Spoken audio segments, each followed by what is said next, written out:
So today I want to talk about the holidays. The Christmas for a lot of us is a very tough holiday to be in, even if you have not lost anyone or, just a lot of times being around family, especially as an adult, it can feel very disempowering.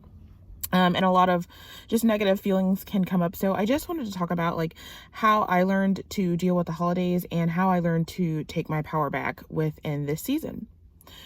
So for me, currently the holidays is not difficult because I have lost someone or someone is not there. So I really can't speak to that as of yet. However, for me, the holidays was always hard because of disappointment. And so this is what I'm going to speak to today, because I don't really see a lot of information about it. And I hope that I can encourage you with this. One of the things that has always been hard about my family, as much as I love them, is just the level of abuse that I went through, not only as a child, but even as an adult. When you or interacting with certain adults, they may not be outright abusive, but the things that they say to you, how they make you feel, plus just the feeling of just generally being frustrated because you have such a disappointment around what you would like, or there's this chasm between what you want and what you can get. And so in my family, there's a large disconnection. I've always been a very connected person. I've always been a person that when I was a kid, I remember going to my parents and saying, why don't we eat at the table? Why can't we eat together? And like, I've always been that kind of person who values community and love. And that is just not something that my family values, nor does my current environment value. And so there's always been kind of a hole in my heart because everything has always been a task. If it's putting up the tree, it's just something to get done, or we can't do it today. People's attitudes around Christmas, around family gatherings, is just very much like, if I can see you, great. If I can't, whatever. Or, this is just a chore to give gifts. It's a chore to show up. It's a chore to cook. It's a chore to be around people. The energy is always very low. The certain people aren't as spiritually advanced as you may be, and same with mine. So they're much older than me, and it's always so frustrating because it's like, you're so much older than me, yet you say you're so spiritually and mentally immature. You say the most cutthroat things. You clearly have these arguments going on in your head, and you're putting them out to me, so that comes across as saying very, very hurtful things just out of nowhere when it's quiet. How they treat you, especially when you now become adult, and now it's like, well, I'm not a child anymore. Plus, you change. There are things about you that they knew you from, but you've worked on them, or you've gone like, you just evolve, and they're just, for whatever reason, they can see it. They're around you, but they just don't acknowledge it. And they move within how they know to move.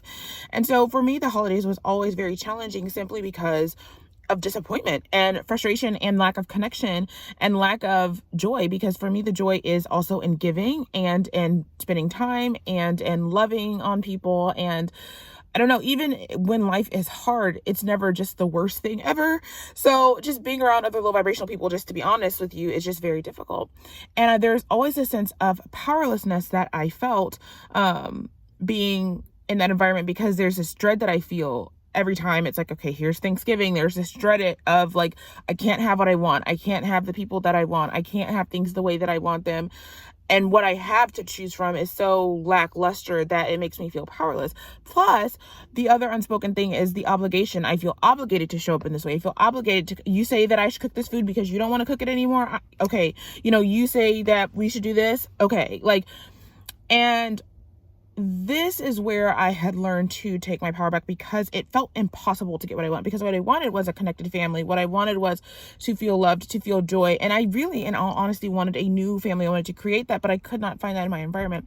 And what you do when you cannot find what you want in front of you is to simply say no to what is around you, and then to find more of what you want around you.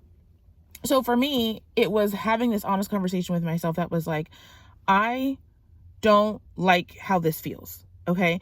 Do I want to not go to Christmas dinner this year? Do I want to cook this year? Sometimes the answer is nuanced. Like, yes, I do, but I don't want to cook this. Or yes, I do, but I don't want to show up like this. Or yes, I do, but I'll only do this for a certain amount of hours, and then I'll come home and do something else. you learn to gauge off of what you want to do, or if you don't know what you want to do, what brings you joy? What is the thing that stands out to you? When I couldn't find what brings me joy or what I wanted, I would go, what keeps popping up in my head? What keeps rolling on in my head of what I'd like to do? Because what starts showing up is I don't have the emotional connection to the thing that's popping up in my head, but it keeps rolling around. And what I realize is those are blocks that are stopping you from enjoying it. So you want to go, let's say, to the store, but you're afraid that if you go by yourself, people are going to think this, and what if your car gets stolen, and what, right? And so that's blocking you from feeling the joy. So I've learned to push past that by going, okay, if this keeps rolling in my head that I keep wanting to go to the store, then I will go to the store. I know if I don't like it, then I'll leave, but I'll go, and then I'll keep doing the next steps or the next right thing. And ultimately that is the thing that brings me joy. So in pertinence to the holidays, it's first of all allowing myself to have what I want. And the first step to that I found is allowing myself to dream, to face that fear of like, I may not get it, because I was holding myself back from even thinking in that direction, because I was like, well, girl, you can't have it. You can't, Christmas is next week. Like, and there would be a pain in my soul from not being able to. So I prohibit myself from thinking it. And it's like, no, let yourself go there. Let yourself daydream. Let yourself do that, and then let yourself gravitate in real life to the things that bring you answers, because certain things would start to pop up after I would do that. Like maybe it's a video that popped up, or a daydream that would pop up, or I want to go to this store, and I'd be like, no, because you can't have what you want, or it's going to be unfulfilling, or these kind of people are going to be there. Go anyway, girl. Or even if it's stuff with money, and this is what was a big thing for me, it would be like, just go to the store up the street. Why do you have to be so extra?